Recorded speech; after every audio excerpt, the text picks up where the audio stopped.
What's up? This is the Fox on the Blocks, Bioncé Foxx, and today I'm at the Dana Hotel in the beautiful downtown area of Chicago. We're located at Ontario and State Street, and today I'm going to be hanging out with oh so fine, chocolatey ladies, Tyrese, multi-platinum selling artist, and he's also nominated for an upcoming Grammy, and also Reverend Run of Run DMC. The fellas have a book out entitled Manology, and I cannot wait to sit down and talk with them so I can get into the mind of how men think. And ladies, I'm sure you can agree with me. I'm going to be hanging out with the fellas in just a few, so keep it locked. Hey fellas. Hi. Thank you, appreciate you. Okay, Manology, let's just get right to it. There are so many books out talking about how men think. Right. We all know, Right. other high-profile celebrities writing it. Like Steve Harvey? Of course. Absolutely. Yeah, so it's We not a love Steve competition. I appreciate what you all are doing because I'm a woman, as you can see, Right. and I want to know how you think, but because there's so many books like this, what makes yours different? First of all, number I one, think our there's two of us. Yeah, this is true. Two different views and perspectives, two different backgrounds, two different current lives and lifestyles, but at the same time, we're the best of friends. I think our book is whack, and no one in the world should go and get it. Reverse psychology, Tyrese. Not gonna work. They gonna get it. This book is different for lots of reasons. Number one, we've watched my lifestyle on television. You saw the way I interact with my wife, my children. It's almost like, without bragging, a name you can trust. You know that Rev Run is sitting here on Twitter all day giving words of wisdom. You saw him on the TV show. You kind of feel for what I represent. So when you think of that and you're picking up the book, you want to know, okay, what is Rev thinking along with Tyrese? And we can see us tweeting together and being together. Like, these guys are friends. Where does this even connect? Why does it connect? And if you look at Tyrese's Twitter stream, you'll see all the words of wisdom that he gives also. So it comes from a place of a caring spirit. And not somebody that's just trying to do a gimmick. Not somebody trying to get a check. He's doing well with his movies. We have a problem with what you don't know. Exactly, and that's. And I think something else. I think something else that people are going to be shocked about is, and this is something that we talked about early on. We see you in the shiny suit. We see you with the collar on. We see you in the movies. We see that you're trying to settle down. We see that you're married with a family and the kids. But who were you? What kind of moves were you making before you cleaned it up? And I think when people are able to read and get exposed to Rev, his history, his story, different things that he went through on a personal level before he put the collar on and became who we all love and admire today, then that's going to inspire a lot of people because, as he would say, a saint is a sinner that got up. And I think for me, you can't assume that this would be my best friend and mentor and me not be directly influenced by his walk with God and the way he moves with his wife and his family. He's who I aim to be. This is my new blueprint as a man.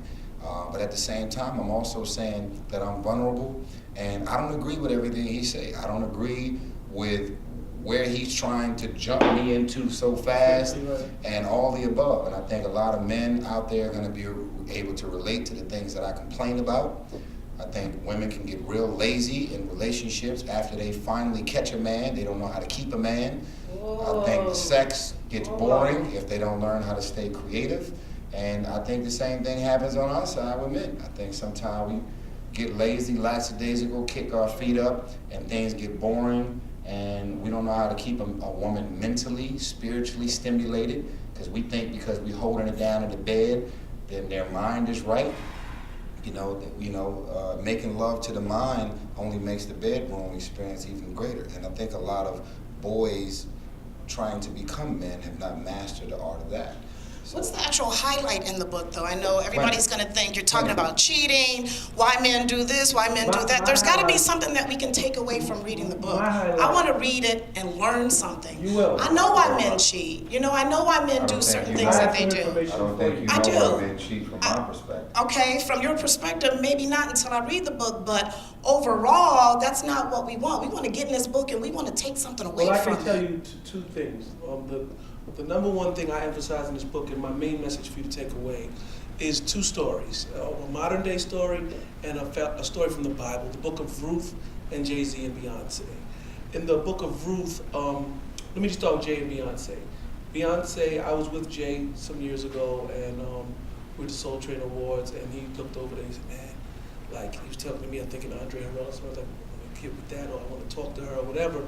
And time went by, and I didn't see him for a while, and next thing you know, they were like a little item. And then Jay-Z became the president of Def Jam, and she was out on tour, and then I heard him write a record called Lost Ones, when he was talking about, like, wow, you're out there, mama, you're doing your thing, I'm here at this office, basically, and you're not giving me the right amount of time.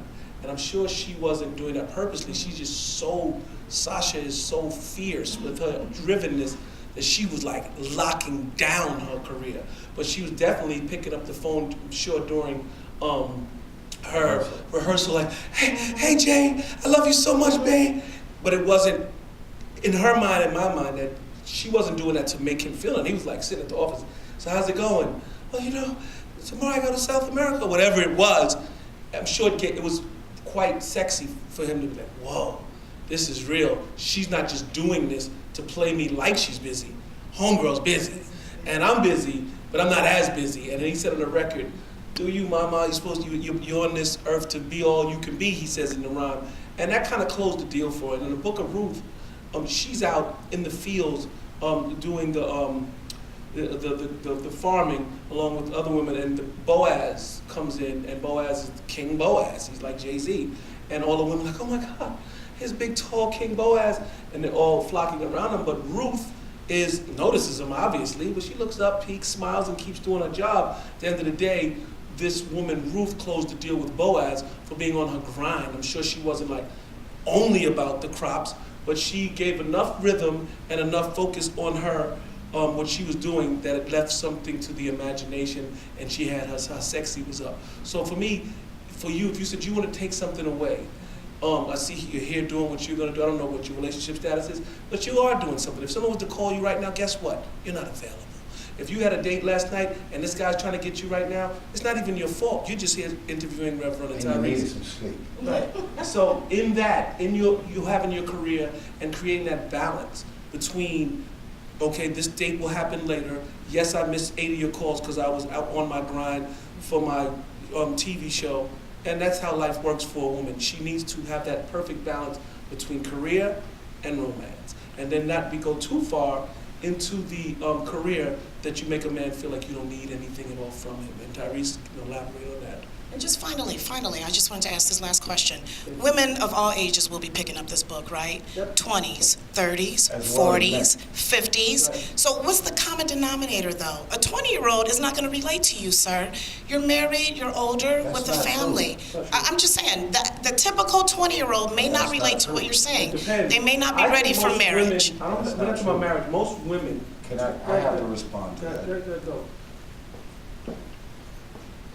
You said women that are 20 cannot relate to Rev in a definitive way, as if you are the voice of all 20-year-old women. If you did your research, you would know that having 4 million followers on Twitter is an obvious sign. I am one. Well, no, that's what I'm saying. And whatever your age is that age. But in my brain, and I know for a fact that the demographic and the amount of people in different age groups, races, nationalities, domestically and they internationally. They want to be Jay and Beyonce as well as Reverend. But we also know that he has a son named Diggy. We also know that he has a daughter named Angela, another daughter named Vanessa. And we also know how cool, fashion-forward, and successful they are in their careers. And all of that young hot sauce is around him directly because those are his kids. And so if he was up in age and had no young hot sauce around him, then that would be an obvious disconnect. When he walks in the room, he's Diggy's dad. And that's from a 7-year-old up to a 15-year-old. And so there's a tangibility and a relatability there that you can't really put a price tag on. And that's my response to that. And I felt like I just needed to say that to you. But I also would say, just in general, this is not a gimmick. This is not another check. This is not, we're bored and we ain't got nothing to do. Hey, let's write a book. This is my mentor. This is my best friend. I talk to him 8 to 10 times a day. We laugh. When he comes to LA, his wife, his kids are at my house. They don't stay in hotels. My daughter is in the backyard playing with his daughter. It's for real. We felt the need and the responsibility to put this energy out there in the universe because we feel like we've been through enough with our personal experiences, and we are real men that have had many conversations with many men to give women insight and the heads up about what's around the corner before we get there, with the intentions and the hope that they can avoid a heartache and they can understand what a lot of people don't understand. So that's the reason to go and get Manology. Well said, and I will be going to get it. Appreciate you. Yes.